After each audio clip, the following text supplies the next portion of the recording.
Boa noite do Sudeste da Ásia, com café do Yunnan, sul da China.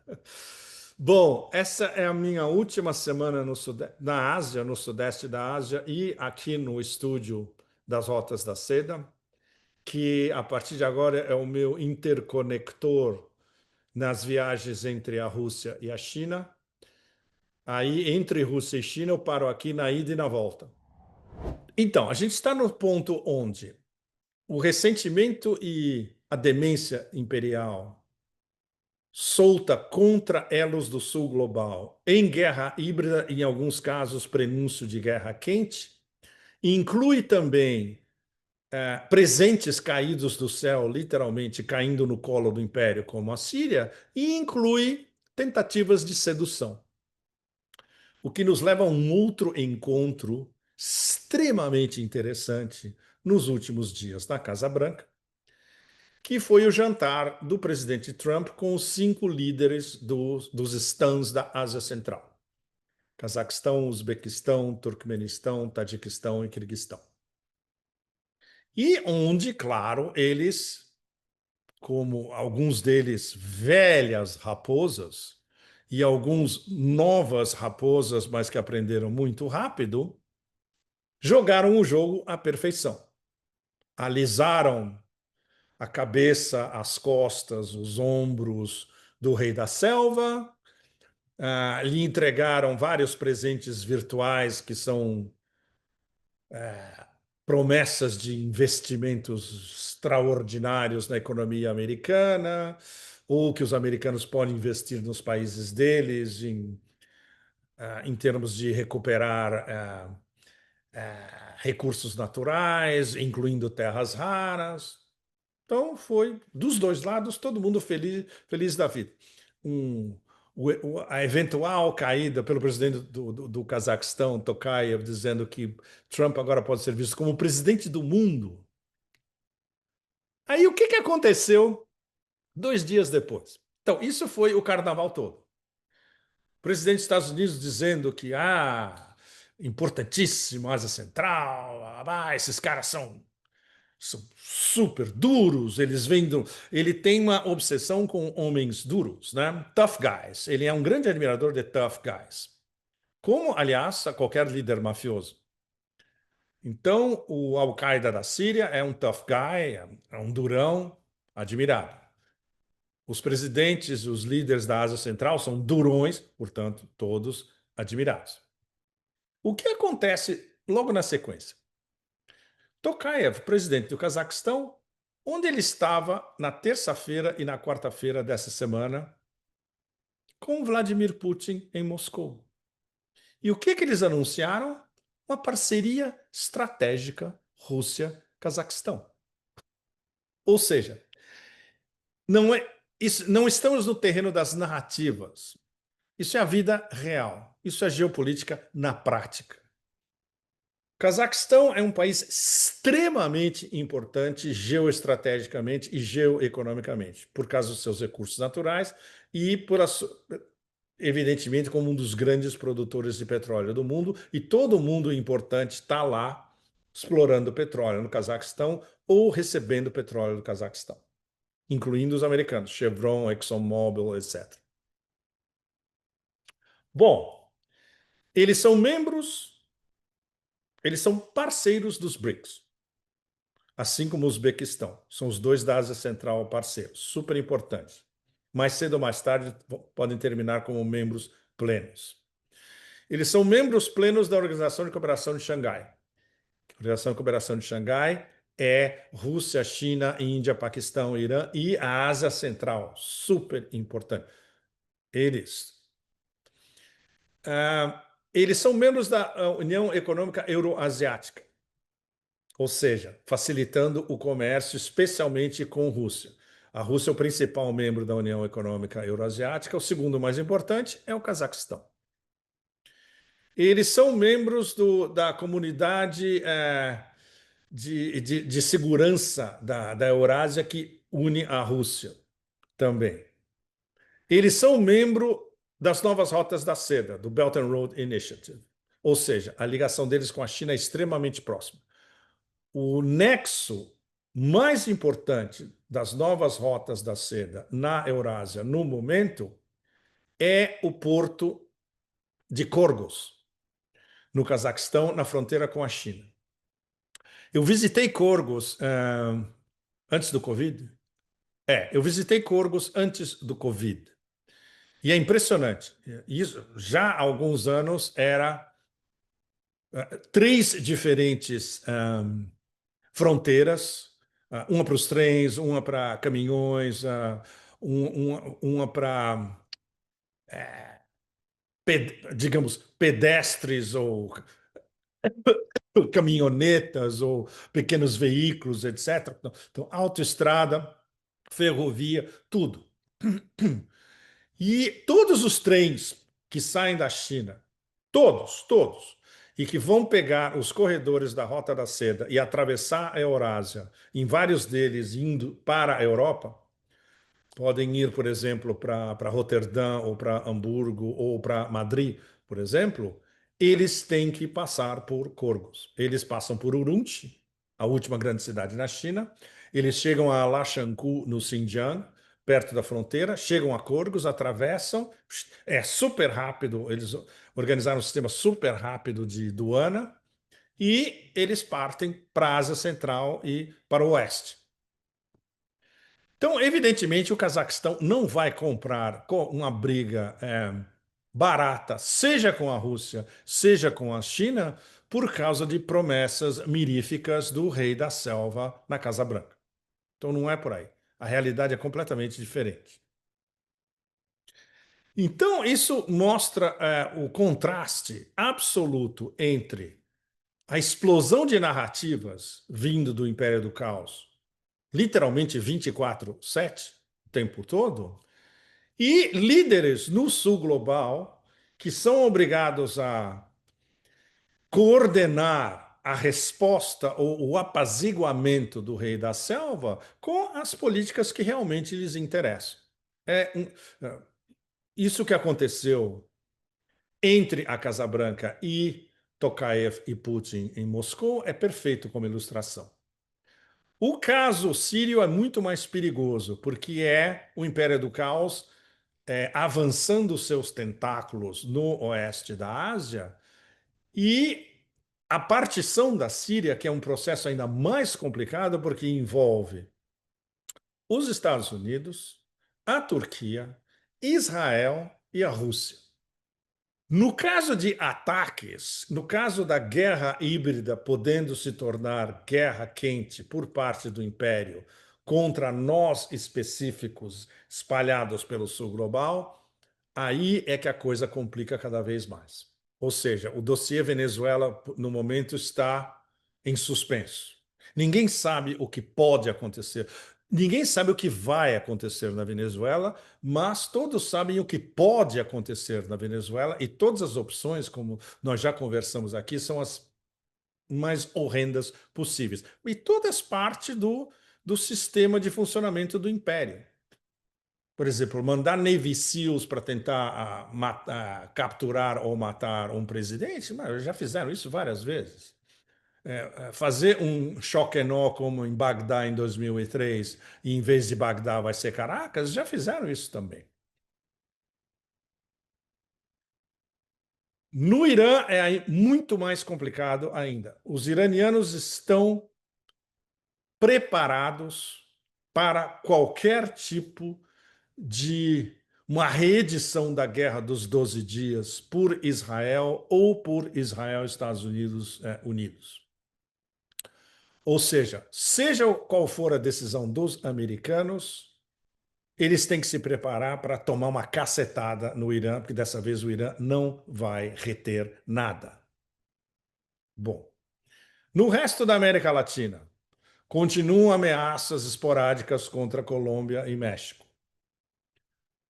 O presidente da Colômbia, Petro, no absolutamente inconsequente cúpula da União Europeia com a CELAC, em Santa Marta, na Colômbia, pelo menos ele fez um discurso excelente, naquele espanhol sublime que falam os colombianos, com todas as ligações corretas e essencialmente dizendo para aquele bando de provocadores de guerra e de fãs de guerra eterna da União Europeia: olha, o processo de liberação da América Latina não acabou totalmente. A gente está tendo mísseis caindo aqui no nosso mar, referindo-se ao Caribe. Ah, eu diria que além de discutível se aqueles tontos da União Europeia entenderam o recado. Bom, mas pelo menos tem vozes no Sul Global que se elevam, né? A construção de narrativas, a demência de construção de narrativas e a demência de mentir através das narrativas, que é o caso da BBC, que mentiu sobre Trump e que agora está face a face a uma possível ação legal vinda de Trump no valor de US$ 1 trilhão. Seja o que for o que aconteceu, está provado para quem ainda precisava de provas de que a BBC mente. A BBC sempre mentiu, mas com aquele verniz e aquele lindo sotaque, aqueles lindos sotaques acumulados de que estava fazendo um serviço público de excelente qualidade. Bom, isso não engana mais ninguém em lugar nenhum, a não ser quem quer ser enganado, não só no Reino Unido, mas em partes da Europa. Outra demência narrativa. MI6 organizando uma operação, mais uma vez. É a única coisa que os ingleses sabem fazer bem, que o MI6 especialmente sabe fazer bem. É o que a gente chama de covert ops, operações encobertas, operações underground, operações dark, operações obscuras, sob o radar, etc. Capturaram um MiG-31 russo equipado com o míssil Kinzhal. Obviamente deu tudo errado, foi descoberto e os russos mostraram: olha, deu tudo errado, esses babacas nem souberam fazer a sua operação. Ou seja, juntando todas as peças desse tabuleiro demente, ou a gente poderia até definir com uma imagem russa, essa matriosca de estupidez. Ou seja, são bonecas russas, uma saindo de dentro da outra, revelando uma estupidez cada vez maior até o bonecão. Quem encarna o bonecão? Bom, cabe a vocês.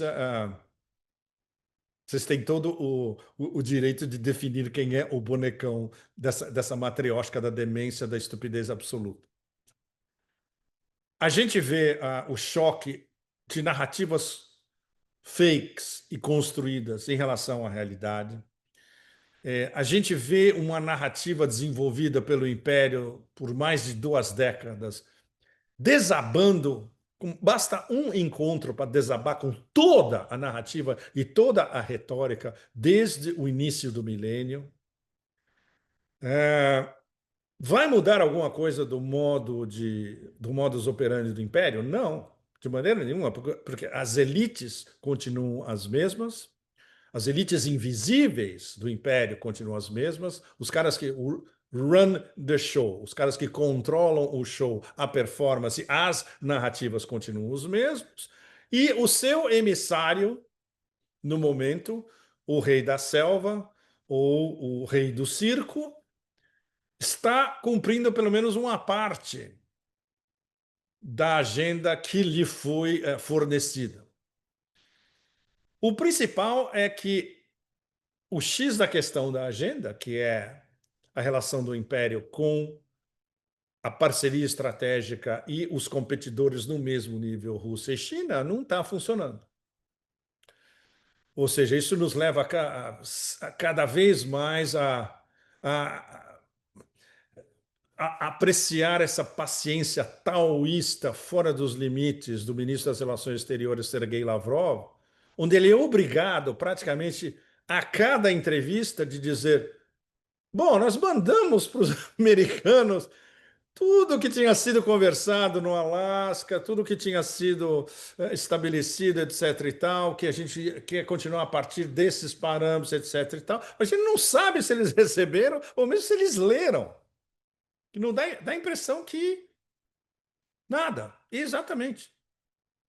Eles, quando eu digo eles, é não só Trump, o próprio, como o seu Conselho de Segurança e o seu patético secretário de Estado, Gusano Marco Rubio, eles não têm o que falar em relação às condições estabelecidas pela Rússia para se ter um diálogo de adultos e, eventualmente, se chegar a um prenúncio possível de resolução da guerra por procuração do Império contra a Rússia na Ucrânia.